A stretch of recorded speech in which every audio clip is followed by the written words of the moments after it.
Hey, it's Botanical Brian and Grace Ames. Grace is planting up another garden over there, and we want to welcome you to week number 2 of Colonial Learning Gardens. If you did not start week number 1 yet, no worries. You still have time. Go ahead back, start week number 1, and then wait a week and you can jump right into week number 2.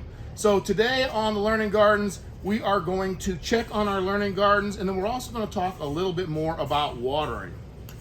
Also, Brian, we really want to talk to these people about what pollinators are. So we're going to go check out what pollinators are over in our blackberry patch. Yeah. Let's head out. All right, let's go. All right, guys, we're out here in our blackberry patch and we're talking about pollinators. Pollinators come in all shapes and sizes. So we're talking the ones you know, like bees, butterflies. We've got moths, insects, ants. We've got bats. I don't know, honey possums? Honey possums. Honey possums. The blue lemur. We have the geckos. We have wasps. All sorts of things are pollinators. Why are pollinators important? Because without pollinators, about 80% of the flowering plants we have wouldn't survive. It's also responsible, they're all also responsible for our food system. And without pollinators, our food system collapses. And when our food system collapses, we collapse. Humanity doesn't survive. All right, so what is pollination? So pollination is the way that plants reproduce. Here, this bee is in act of pollinating right now. These are our blackberry plants, and you can see the flowers that this bee is visiting. And we also have some flowers that have already been pollinated. And then we have... This has been pollinated. Yep, and then we have fruit that is forming. Right down here. Right, so that fruit goes through many stages. It's green right now, the drupelets are tiny, it's going to get big, red, and then purple or black for that blackberry. What happens next? Well, if we don't eat it, a bird's going to come along and eat it. The seed goes through the digestive system, and then it's excreted out, or it's in the poo. And that poo, actually, that seed makes its way out to be planted. This happens with all sorts of flowers. Brian, let's head back to our learning gardens and see what's happening with those. Let's go. Hey Grace, I see a few sprouts here. Oh, look at that. I see it. We've got seeds germinating.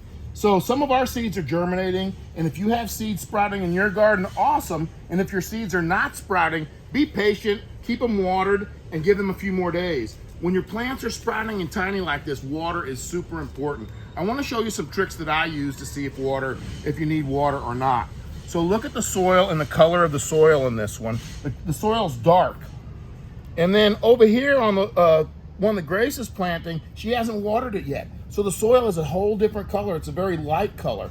And you can also tell the difference. Look at that. Yeah, you can see it right there. And you can also tell the difference when you put it in your hands.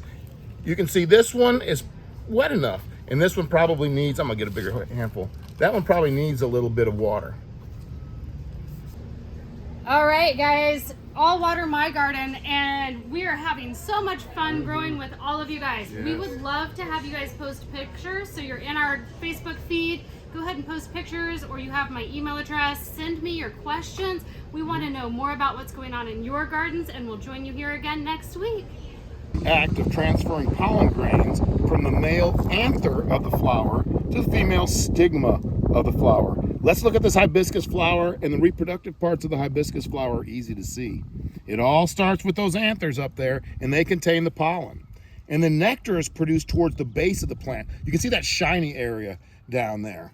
And then the bee comes in and he passes by that pollen, and it gets stuck to his body.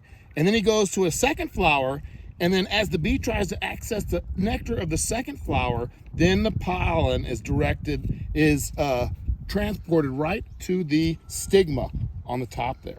And then the pollen is then carried down through the pistil to the ovaries at the very bottom. The ovary is a swollen part at the bottom. And then a seed is born.